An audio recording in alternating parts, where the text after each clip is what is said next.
Welcome to the Worthy House, where we offer reality-focused writings on a variety of topics, often on history, politics, and, in general, on human flourishing in a post-liberal future. I am Charles, the maximum leader of the Worthy House. And today we are reviewing Mine Were of Trouble by Peter Kemp. Among the many tools of the superbly effective left propaganda machine, one of the most effective is its control of publishing. Leftists use this to ensure that innumerable books fitting the left narrative stay in print indefinitely, primarily for use as indoctrination tools in schools, as a glance at any modern curriculum at any grade level will show you. On the other hand, books not fitting the left narrative disappear, never republished, expensive to buy used, and impossible to read online because of the stupidly long terms of modern copyright law. Thus, the reprinting, by Mystery Grove Publishing, of this excellent book, by an Englishman who volunteered to fight for the Nationalists in the Spanish Civil War, is a great service. Peter Kemp was born in India in 1915. His father was a judge in what was then called Bombay. As I have covered at great length elsewhere, the Spanish situation deteriorated from 1933 through 1936. Really 1931 through 1936, as the Spanish left attempted to consolidate permanent power. During this time, Kemp was studying at Cambridge to be a lawyer. His politics appear to have been quite conservative, but he makes only passing reference to his own beliefs. Kemp's main reason for going to Spain seems to have been a desire common among young men throughout history, to seek adventure through warfare, although he was also horrified at the widespread atrocities of the Spanish left immediately prior to the Civil War. He acknowledges his desire in the title, which comes from an A.E. Housman poem used as an epigraph. The thoughts of others were light and fleeting, of lovers meeting, or luck, or fame. Mine were of trouble, and mine were steady, so I was ready when trouble came. If he had been a man at the left, no doubt he would have joined the International Brigades, the collective organization of those non-Spaniards who fought for the Spanish communists, the Republicans. It would have been far easier and socially acceptable for him to join the Republicans, too, since they had an active, successful, and extremely well-funded propaganda operation that blanketed Europe, while the Nationalists made almost no effort to persuade others, aside from occasionally arranging curated tours for newspapermen, incorrectly believing their cause was self-proving or that foreign opinion was unimportant. Thus, polite opinion in England favored the Republicans, something that troubled Kemp not at all. His complete lack of Spanish did not deter him either. And in those days before the overweening state presumed to dictate to us the smallest details of our lives, it was easy enough to go fight in a foreign war. True, as today, the left was better organized, and every country in Europe had official, open recruiting stations for the international brigades. Kemp simply got a letter from a newspaper editor friend saying that he was authorized to send back wire copy as a cover story, and off he went across the French frontier.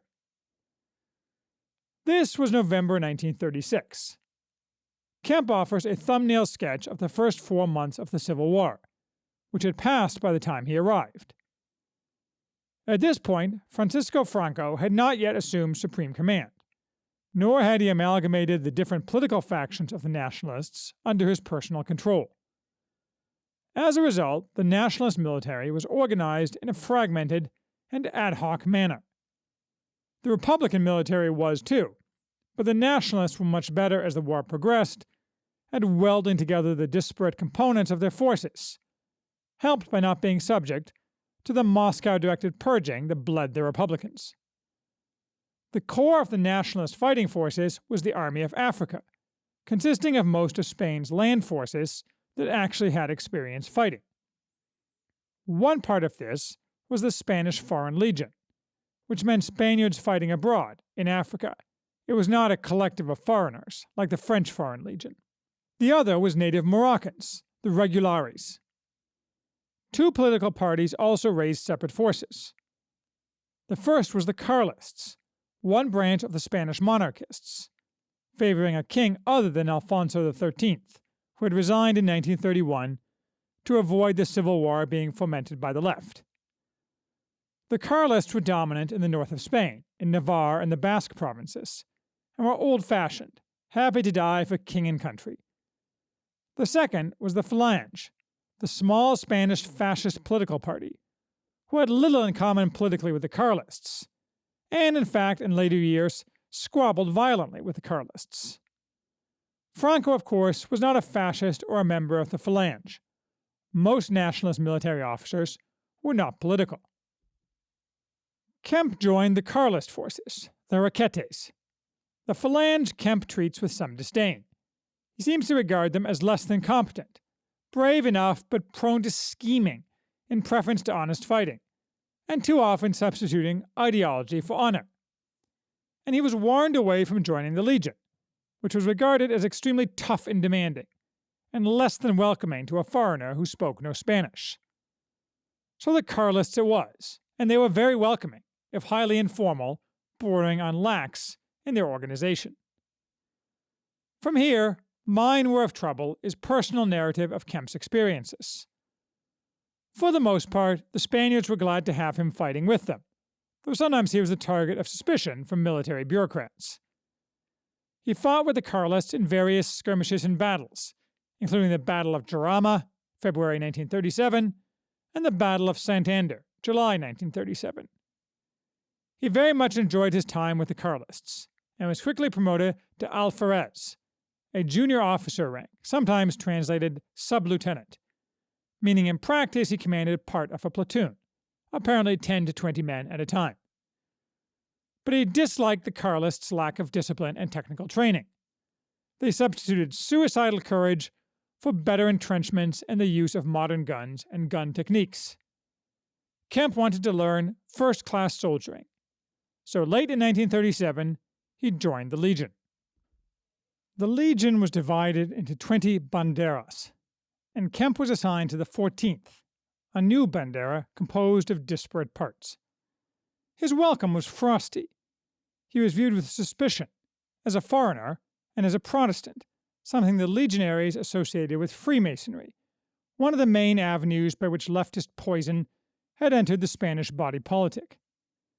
Still, using time-honored tools to overcome such military suspicion, hard work and bravery, Kemp soon enough became accepted by his men, and by most of the officers, even though some of the latter never warmed to him, less from suspicion and more because they felt he could never truly understand the existential evil of the Spanish left, which drove many of them personally, since nearly all had had relatives murdered in Republican-held Spain. Kemp led a machine gun platoon, with 4 obsolete guns with 0 spare parts as their only rapid-fire weapons. So soon enough, it was 3 guns, and then 1. In November 1937, his unit moved southeast to the Guadalajara front close to Madrid, as the Nationalists successfully liberated more and more of Spain. The book's narrative is compelling, and not just the battle scenes. Kemp does an excellent job of describing the landscape of the various areas in which he spent time, initially in the north, and later both west and east of Madrid. The reader gets a good feel, in particular, for the rugged nature of much of the terrain. He also describes the towns and villages in which he was billeted. As with most wars, waiting occupied much of his time, as well as their inhabitants, nearly all of whom strongly supported the Nationalists, both in general and especially after roving bands of Republican militias had come through early in the war, tortured the local priest to death, killed other citizens, and moved on. At no point does the book drag. You might even call it a page-turner. Occasionally, Kemp diverges to discuss events to which he was not personally a witness. Notably, he discusses the April 1937 bombing of Guernica, which took place not far from where he was then stationed, and was the supreme propaganda triumph of the Communists and their international supporters during the entire war. Kemp strongly believed that the Republicans burned the town themselves, as they had many other towns from which they had been expelled.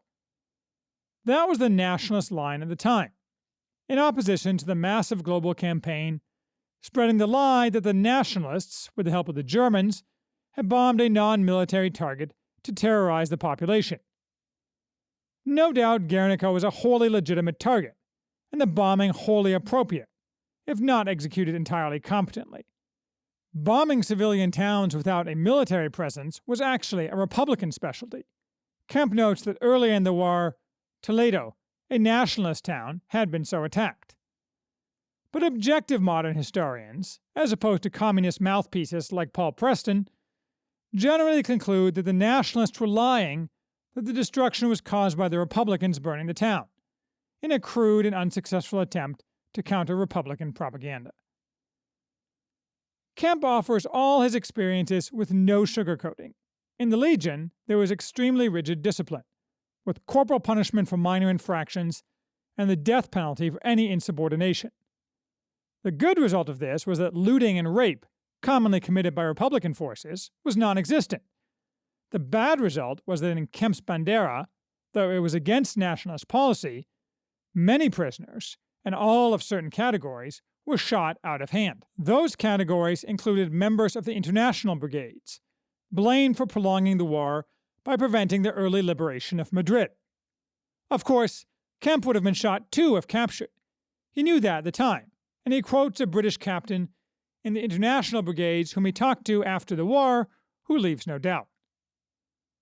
Early in the war, both the Republicans and the Nationalists took few prisoners, but by this point the Nationalists had mostly stopped that practice, and the Republicans, consistently losing, didn't capture that many fresh prisoners, having murdered most of them already, along with any nationalists they could find in the cities, towns, and villages they controlled. Kemp notes that when international bodies such as the Non-Intervention Commission began to organize prisoner exchanges, they found almost no nationalist prisoners held by the Republicans, and large numbers of Republicans held by the Nationalists. Tactically, of course, this is a poor decision. As Neil Ferguson wrote in The Pity of War, refusing to accept surrenders needlessly prolongs wars. Regardless, Kemp thought that his own superior officers were perniciously fond of killing prisoners, and relates at horrified length how an Irish deserter from the International Brigades presented himself, claiming he had been impressed into the brigades. Kemp got permission from his immediate superiors to send the Irishman away as a POW, but the colonel above them curtly ordered Kemp to shoot the prisoner, which he did, or rather he had two of his men do it, something he found extremely difficult. Back at the front, the war ground on, and the Nationalists implemented Franco's slow strategy.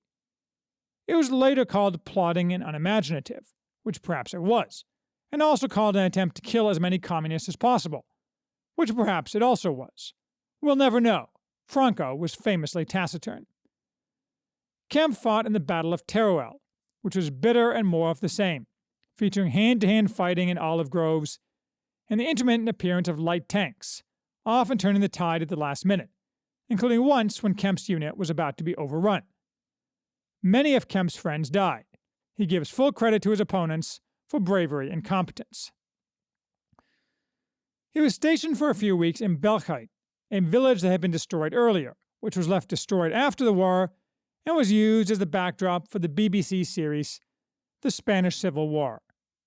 It is here, late in the book, where the most jarring passage of the book occurs. Kemp relates how 4 Western journalist friends of his, 2 American and 2 British, were driving near the battle when a shell hit their car. 3 were killed. The 4th, the survivor, he mentions only here, Kim Philby. Of course, in 1957, when this book was published, Kemp could not have known that Philby, a traitor since the 1920s, was one of the most evil men of the 20th century, responsible, directly or indirectly, for the deaths of millions. He was in nationalist Spain masquerading as a journalist in order to spy for the communists, and in fact this incident, since it brought him to the favorable attention of the nationalist authorities, strengthened his ability to spy, bringing him into direct contact with Franco, with the goal of furthering Franco's assassination by the communists.